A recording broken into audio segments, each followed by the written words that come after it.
Assalamualaikum warahmatullahi wabarakatuh. Bagaimana kabarnya saudara-saudara? Sehat selalu ya. Saudara, kali ini kita akan belajar terkait dengan manajemen sumber daya manusia. Nah, di dalam sekolah saudara, manajemen aset tidak lain adalah satu, ada money, material, mesin, and methods ya. Nah, filosofi manajemen sumber daya manusia tidak lain adalah filosofi manajemen sumber daya manusia itu bagaimana Anda memandang manusia di sekolah akan mempengaruhi pendekatan Anda dalam mengelola sumber daya manusia tersebut. Digambarkan seperti ini, manusia adalah bagian dari sumber daya di sekolah.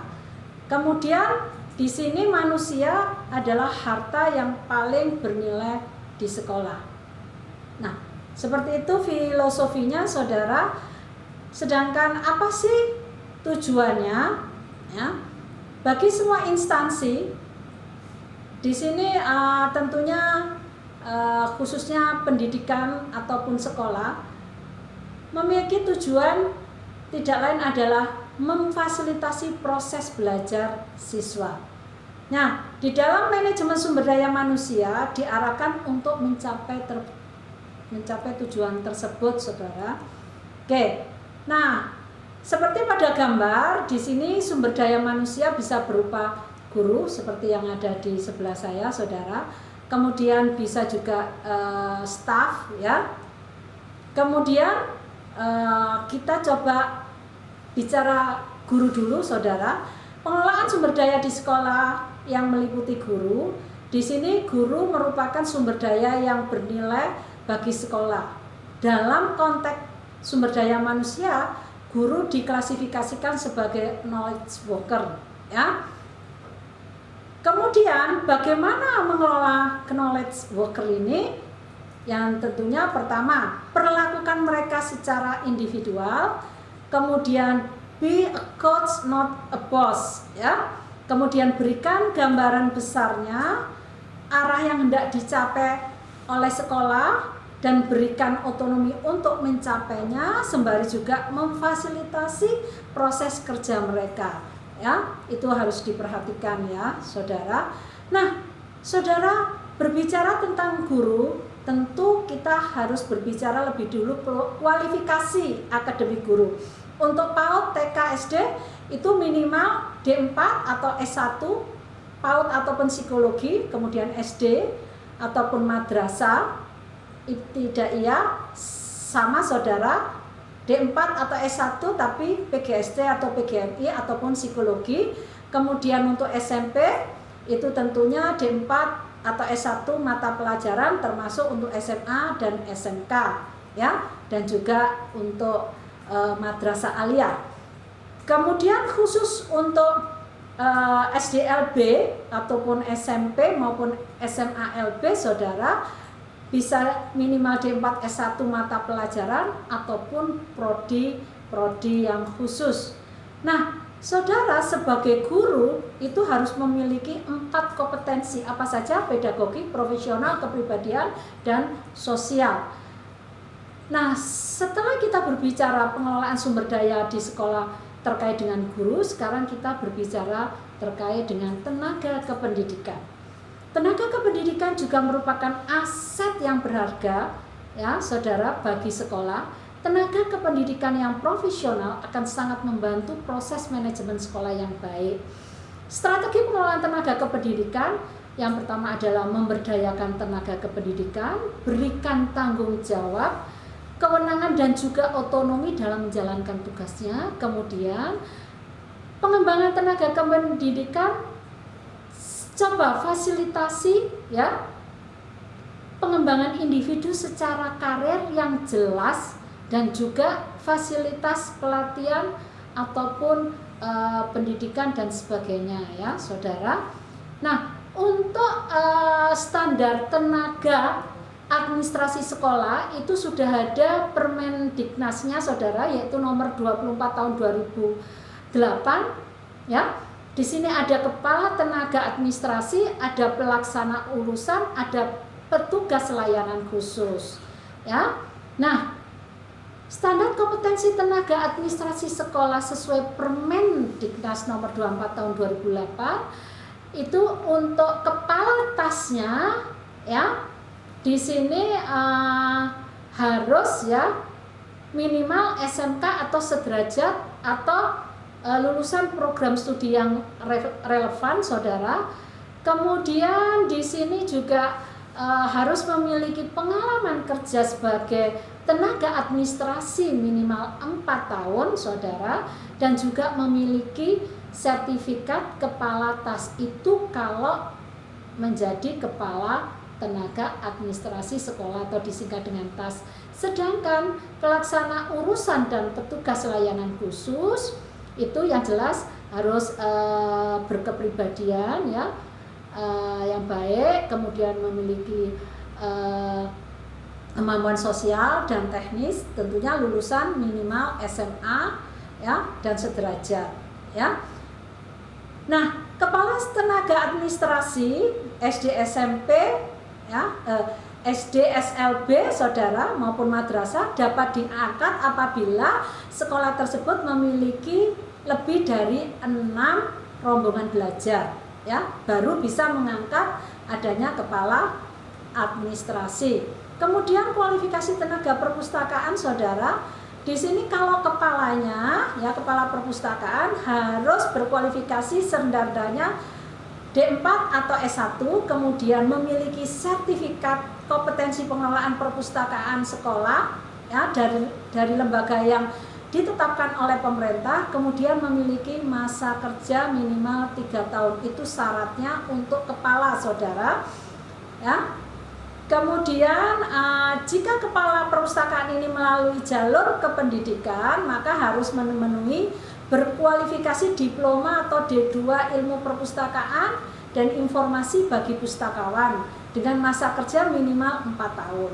Kemudian berkualifikasi diploma 2 non ilmu perpustakaan dan informasi dengan sertifikat kompetensi pengelolaan perpustakaan sekolah dari lembaga yang ditetapkan oleh pemerintah dengan masa kerja minimal 4 tahun ya di sekolah ya. Nah, kompetensi apa saja harus dimiliki oleh kepala sekolah, kepala perpustakaan sekolah saudara? Ada 6, yaitu kompetensi manajerial, pengelolaan informasi, kependidikan, kepribadian, sosial, dan pengembangan profesi. Ya. Sedangkan kompetensi tenaga perpustakaan sekolah bukan kepalanya, ya, juga ada 6. Yaitu kompetensi manajerial, pengelolaan informasi, kependidikan, kepribadian, sosial, dan pengembangan profesi. Sedangkan bagaimana tenaga laborannya? Di sini di dalam laboran tentu ada kepala laboratorium, ada teknisi laboratorium, ada laboran. Nah, saudara, sesuai dengan Permendiknas nomor 26 tahun 2008, standar kompetensi tenaga laboran sekolah yaitu jika kepala sekolah ya, jika kepala laboran sekolah saudara harus memiliki kompetensi kepribadian, sosial, manajerial, profesional, termasuk teknisi laboran dan teknisi laboratorium dan laborannya saudara. Minimal pendidikan S1 berpengalaman 3 tahun sebagai pengelola praktikal, kemudian juga harus memiliki sertifikat laboran juga. Sedangkan untuk kualifikasi kepala laboratorium dari jalur laboran atau teknisi, pendidikan boleh minimal D3 tetapi berpengalaman 5 tahun sebagai laboran dan teknisi dan tetap harus memiliki sertifikat laboran saudara. Nah, bagaimana kualifikasi laborannya? Minimal lulusan D1 yang relevan dengan jenis laboratorium yang diselenggarakan oleh perguruan tinggi yang ditetapkan oleh pemerintah dan memiliki sertifikat laboran dari perguruan tinggi yang ditetapkan oleh pemerintah. Nah, sedangkan kualifikasi teknisi laboran saudara, di sini lulusan D2 yang relevan dengan peralatan laboratoriumnya diselenggarakan oleh perguruan tinggi yang ditetapkan oleh pemerintah, dan juga harus memiliki sertifikat teknisi laboran dari perguruan tinggi ataupun lembaga yang ditentukan oleh pemerintah. Sedangkan untuk guru BK ataupun konselor di sini tidak lain, guru BK adalah tenaga pendidik profesional yang telah menyelesaikan pendidikan akademik S1 program studi BK, ya. Nah, ini memiliki dasar hukum, saudara. Ada Permendiknas nomor 27 tahun 2008 tentang standar kualifikasi akademik dan kompetensi konselor, ya. Kemudian juga ada Permendikbud nomor 111 tahun 2014 tentang bimbingan dan konseling pada pendidikan dasar dan menengah. Siapa konselor? Tidak lain adalah tenaga pendidik profesional yang telah menyelesaikan pendidikan akademik S1, program studi BK, ataupun pendidikan profesi konselor.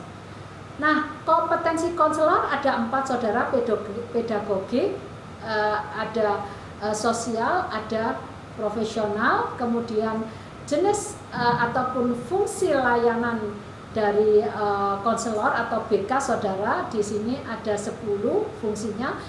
Ada pemahaman, fasilitasi, penyesuaian, penyaluran, adaptasi, pencegahan, perbaikan, sampai pada advokasi, saudara. Nah, untuk apa sih BK ini? Tidak lain sebenarnya bisa membantu siswa di dalam memahami, menerima, mengarahkan, mengambil keputusan maupun merealisasikan keputusan peserta didik, ya.